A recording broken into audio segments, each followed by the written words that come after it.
हर हर महादेव। देवों के देव महादेव जी के चरण में प्रणाम, मेरा प्रणाम स्वीकार हो।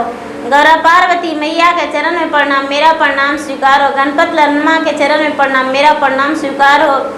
सब गुरु भाई बहन के चरण में प्रणाम, मेरा प्रणाम स्वीकार हो। माता पिता के चरण में प्रणाम, मेरा प्रणाम स्वीकार हो। गुरु भाई बहन, मैं एक कथा सुनाने जा रहे हैं। ये बहुत सुंदर कथा है। इस कथा को पूरा सुनिए। आदि नहीं, आदि सुनने में शिव गुरु का अपमान होता है, पूरा सुनने में ज्ञान होता है। जो कथा शिव से जुड़ी होती है वो बहुत सुंदर कथा होती है।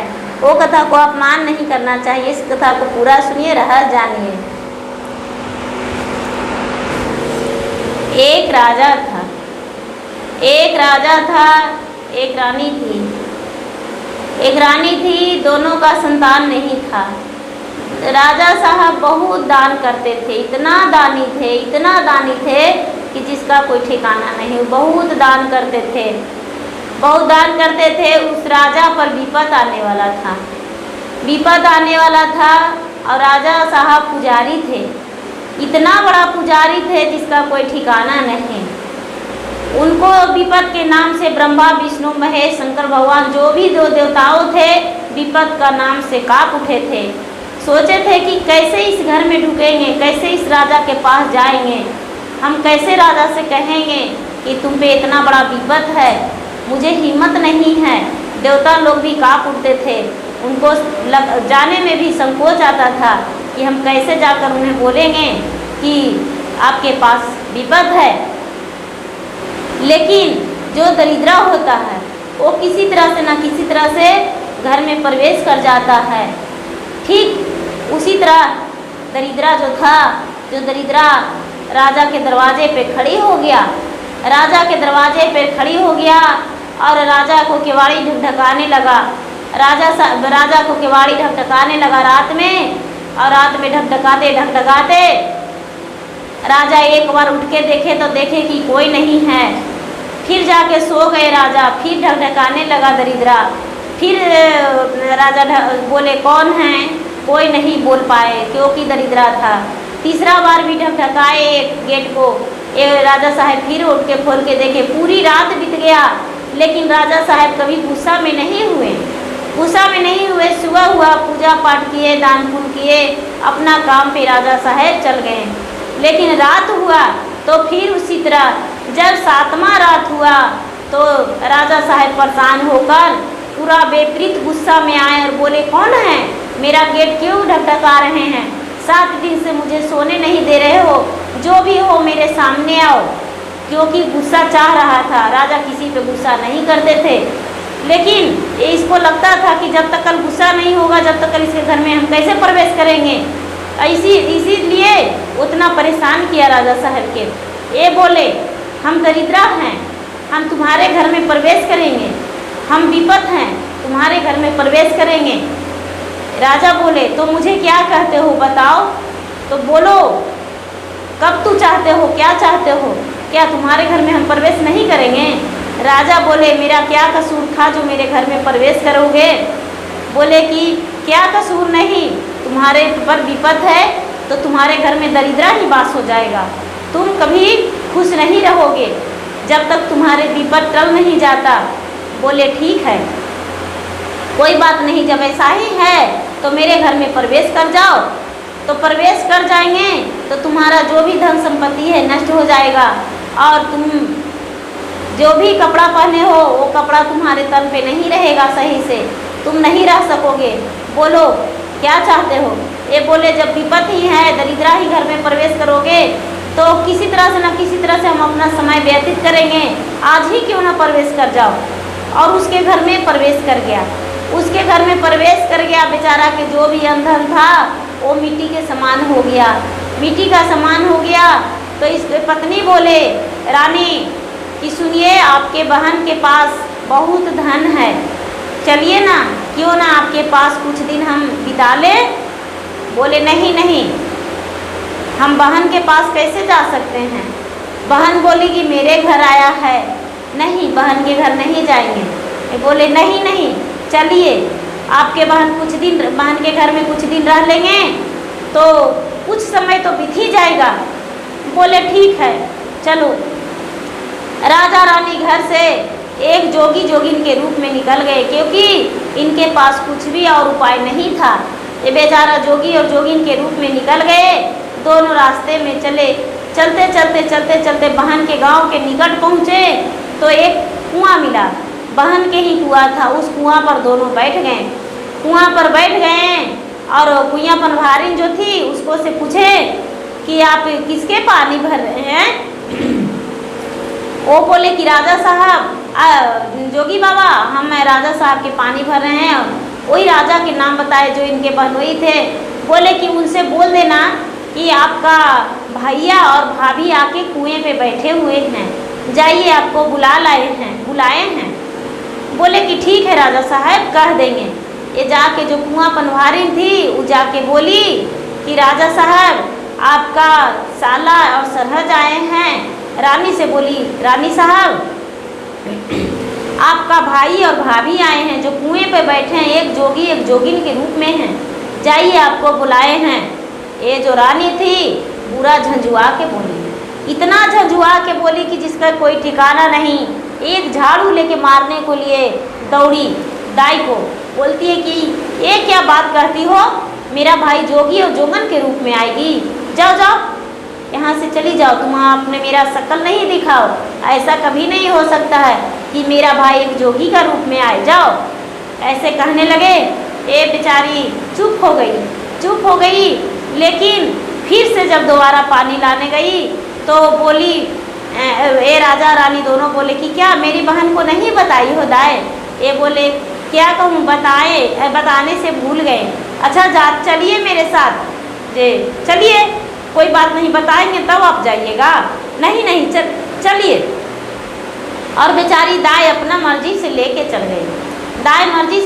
गई। बहन और घर में जाके बोली दाई कि रानी साहब आपका जो भाभी और भैया हैं जो दरवाजे पर खड़ी हैं वो आपको खोज रहे हैं। ये बोले कि जाओ घोड़े गिरसार में बैठा दो, उन लोग का देख लेंगे बाद में। देखने भी नहीं गई। जब नहीं देखने गई तो ये बेचारी क्या करे, दोनों घोड़े गिरसार में बैठ गई। रात बीत गया लेकिन भोजन के लिए बहन नहीं पूछी कि भोजन करा देते हैं। नहीं जब पूछी तो क्या करे, बेचारी दुखी बेचारी थी। वो अपना घर में रही, घोड़े घिरसार में बैठी रही और कुछ नहीं बोली। जब रात हो गया तो बेचारी जो दाई थी उसको मिला था कढ़ी मढ़ी ले जाने के लिए भोजन। तो ये बेचारी जाके कह रही, राजा साहब क्या कहूँ, हम आपसे माफ़ी चाहते हैं। आपका जो बहन है सो आपके लिए भोजन नहीं दिए हैं, लेकिन हम अपने बच्चे के लिए कढ़ी मढ़ी ले जा रहे हैं, वो आप दोनों मिलके भोजन कर लीजिए। ये बोलते हैं कि कोई बात नहीं, आप अपने बच्चे को लिए ले जा सकते हैं, भोजन नहीं करेंगे। लेकिन फिर भी बेचारी दाई जो थी वो ज़बरदस्ती भोजन दे दी। ये बेचारा जो राजा थे वो बोले धरती से कि हे धरती, हम तुझे धरती देते हैं, वो तू रख लो और जब समय आने पर हम मांगेंगे तो तू मुझे दे देना। धरती फट जाओ। धरती फट गया, सत का धरती फट गया। और ये जो बेचारे थे वो दे दिए धरती को भोजन और दाई को थाली दे दिए।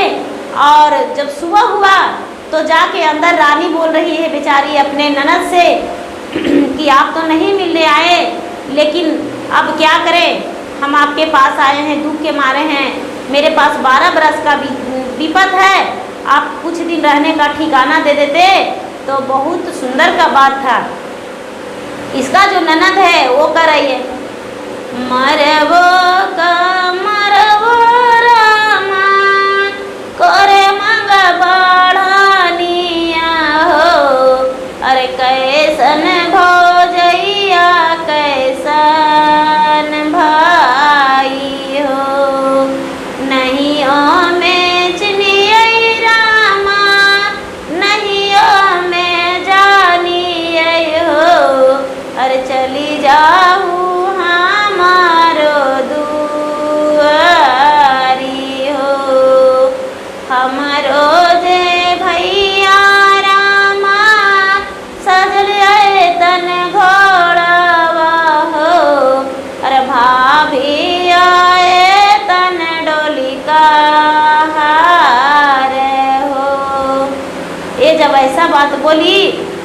बेचारी रोने लगी, अपने पति से कहती है कि चलिए मुझे ठिकाना नहीं मिलेगा 2-4 दिन के लिए भी, क्या करें, कहीं ना कहीं दुख मजदूरी करके अपना विपत बिता लेंगे, चलिए यहाँ से। लेकिन जाते जाते कहती है भाभी उसको, बरही बरिसवा के परलई विपतिया हो, अरे विपति में कोई ना सहाई हो, विपति के मारे रामा ननद घर आयली हो, अरे ननदी मार को रे मांग हो, मंगिया बचैबै ननद सिंदूरा भरैबै हो, अरे काटी लेबै अपन विपत हो। ये बेचारी कह रही कि मांग बचाएंगे और सिंदूर भर के रखेंगे तो अपना विपत काट लेंगे दोनों मिलके, आपके पास से मैं जा रही हूँ। इतना कह के बेचारी वहाँ से रो के दोनों पति पत्नी चल दिए और कहीं जाके बेचारे इधर उधर रहने लगे, बिताने लगे, दुखरा मजदूरी करने लगे, कहीं न कहीं यहाँ वहाँ बिताने लगे। चलते चलते जब 1 साल 2 साल 4 साल 5 साल बीत गया तो जंगल में दोनों चल गए, फल फूल खाने लगे, वहाँ जंगल में दोनों मिलके जीवन बिताने लगे। लेकिन तन पे वस्त्र ही नहीं था और बेचारा लेकिन पूजा करने को लिए नहीं छोड़ते थे, जो भी था वो फल फूल पेड़ पत्ती किसी तरह से पूजा करते रहे, जल भी चढ़ा देते थे भगवान को, लेकिन पूजा को नहीं छोड़े। जब दोनों वैसा ही करते करते वन में चल गए तो वहाँ शंकर जी और पार्वती दोनों घूमने को लिए आए थे तो देख रहे हैं कि एक राजा एक रानी दोनों जो पार्वती देख रहे हैं कि महाराज नंगे वस्त्र कौन है, शंकर भगवान से कह रहे हैं महाराज नंगे वस्त्र कौन है, बताइए ये कौन है, ये वन में क्या कर रहा है नंगे वस्त्र, दोनों का शरीर पे वस्त्र नहीं है, क्या हुआ है। ये शंकर भगवान बोले महारानी आप बहुत प्रश्न करते हैं, आपका प्रश्न का मेरे पास उत्तर नहीं मिलता है, क्या कहूँ, कहने लायक योग नहीं है। ये जो राजा हैं वो बहुत बड़ा पुजारी और बहुत बड़ा पुनी था, ये बेचारा कभी भी किसी का गलत नज़र से नहीं देखता था, बहुत दान किया करता था, लेकिन क्या करे ये दुख का मारा है, इसके पास विपत है 12 वर्ष का, 10 वर्ष तो बीत गया है लेकिन 2 वर्ष बाकी है। ये जंगल में बेचारा अपना विपत को बिता रहा है, फूल पत्ती ये वो खा के अपना समय व्यतीत कर रहा है। पार्वती को ममता लग गया से अपना आंचल को बोले हे मेरा आंचल, मेरे आंचल इतना बड़ा हो जाओ कि मैं दोनों के अपना ढक सकूं।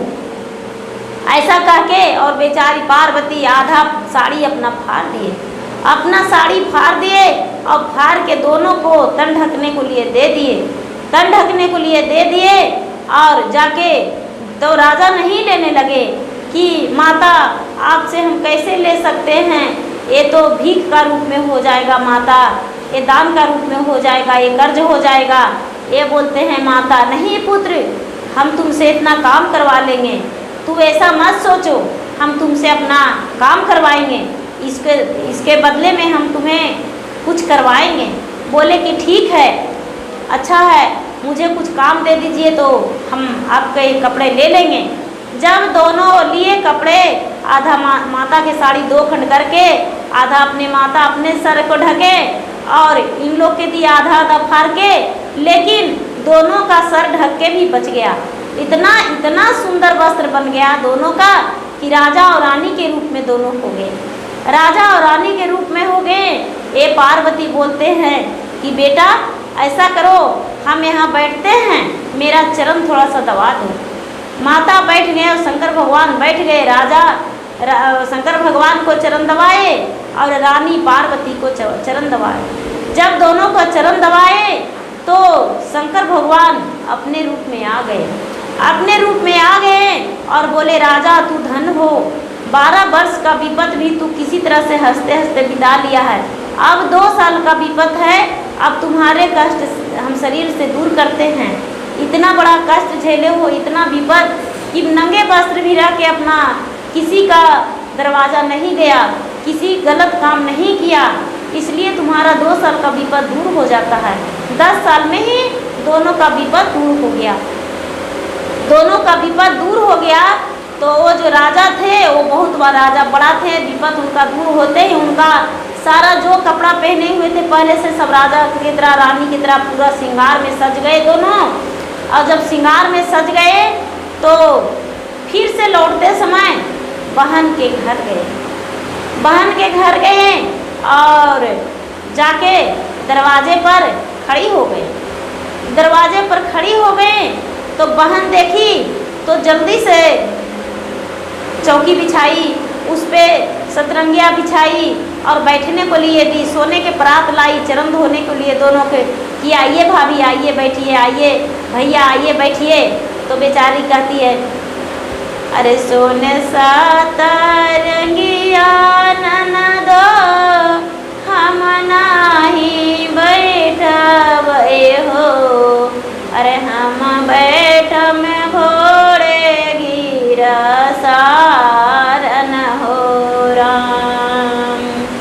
सोने सतरंगिया ननदो राजा से महाराजा हो, अरे हम ही जोगिया जोगी न हो। ये बेचारी कह रही है कि हम जोगी जोगिन हैं, हम कैसे बैठेंगे सोने सतरंगिया, हम घोड़े गिरसार में बैठेंगे, हम आपके पास नहीं बैठेंगे। बस आपको हम कहने आए हैं कि मेरा विपद दूर हो गया है, अब हम अपना घर जा रहे हैं।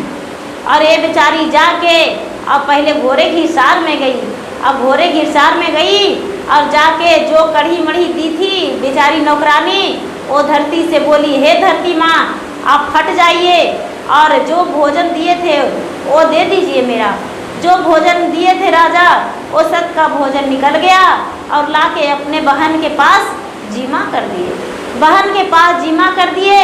बहन देखी रो रो के और बेचारी कुछ नहीं बोल पाई, उसके पास कोई प्रश्न नहीं था, नहीं प्रश्न था, वो चल गए बेचारा अपना घर गए। घर गए तो देख रहे हैं कि जो भी नौकर चाकर इतना धन हो गया, जो पहले था सब वापस आ गया, वापस आ गया। पूरा नगर के लोग राजा को देखे तो स्वागत किए और स्वागत करके और रास्ते से ही इनके पूरा ढोल बाजन के साथ ले गए, अपना घर गृह प्रवेश करवाए, राजा रानी को राज में ले गए, घर में ले गए, गृह प्रवेश करवा के खुशी खुशी से रहने लगे। वहाँ जब गए तो जैसा ही इनके दरवाज़ा से निकले और इनके घर बहन के घर बहुत बड़ा विपद आ गया, विपद आ गया। जैसे इनका घर से निकला था उसी तरह ठीक बहन के घर में भी घुस गया, उनके घर से निकला और इनके बहन के घर में घुस गया। बहन और बहनोई बोलते हैं कि ऐसा करो तुम्हारे नैहर में तो बहुत धन है, चलो तुम्हारे नैहर से कुछ न कुछ मुझे मिल जाएगा, उससे परवरिश तो हो ही जाएगा। दोनों पति पत्नी यहाँ अपने मायके चल गए, मायके चल गए। ननद देखी तो बैठने को लिए दी, भोजन दी, अब भोजन दे के और कह रही है बरही बारी सवा के पर लई विपतिया रामा, अरे विपति में गेली नानद घर, करहु खेलिया ननद करे मंग बाढ़निया हो, अरे सिंदूरा बचाई लौटी गेली हो। अपना ननद से कराइए कि ननद आप के घर गए थे तो आप बरनी उसाहे थे मारने को लिए मांग पर, लेकिन हम सिंदूर बचा के वहाँ से चल दिए थे आपके दरवाजे से, और जो नौकरानी थी वो कड़ी मड़ी दी थी खाने को लिए, लेकिन हम वैसा नहीं करेंगे, हम सती हैं, हम दानी हैं, हम दान करते हैं। आप रहिए, आप भोजन कीजिए, आराम से रहिए, जितना दिन रहना है उतना दिन रह जाइए, आपको हम कोई दुख नहीं देंगे। आप मेरे घर में नौकर चाकर धन संपत्ति सब कुछ है, किसी चीज़ का कमी नहीं होगा। ये बेचारी ऐसा कह के और ननद और नंदोसी को रख ली। जो बन पड़ा वो बेचारी दान भी दी और उसके जो विपद था उसको विपद में मदद किया। लेकिन जब इस राजा को विपद था तो रानी इनका बहन नहीं मदद किया था। इसलिए विपद में किसी का दरवाजे नहीं जाना चाहिए। विपद में मेहनत करके मजदूरी करके विपद को दूर करना चाहिए। विपद चाहे एक दिन कोई भी हो, सबके आता है। जब ये पल जो है विपद, तो विपद गरीब भाई है जो गरीब, और जो सुख का पल है वो अमीर भाई है। मैके जाते हैं तो मैके में दो भाई रहता है, एक भाई गरीब रहता है, एक भाई अमीर रहता है। ठीक उसी तरह जानिए कि हम मैके आए हैं तो गरीब के घर में आए हैं, गरीब भाई मेरा है, जो बन पड़ेगा वही करेगा। जब अच्छा समय है तो मानिए कि मैके गए हैं तो अमीर के घर में गए हैं, अमीर भाई मेरा है। बस सुख और दुख जो हो गया वो दो भाई हो गया, और दो भाई बंटवारा कर लिया है। एक भाई सुख है, एक भाई दुख है।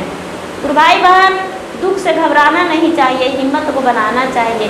हम भी बहुत दुख झेले हैं, बहुत कष्ट को सामना किए हैं, इसलिए हर कष्ट मुझे याद है। मुझसे ज़्यादा भगवान करे किसी का दुख ना दे, मुझे बहुत कष्ट मिला है। मेरा वीडियो को अच्छा लगे तो इसे लाइक कीजिए, शेयर कीजिए, सब्सक्राइब कीजिए। धन्यवाद।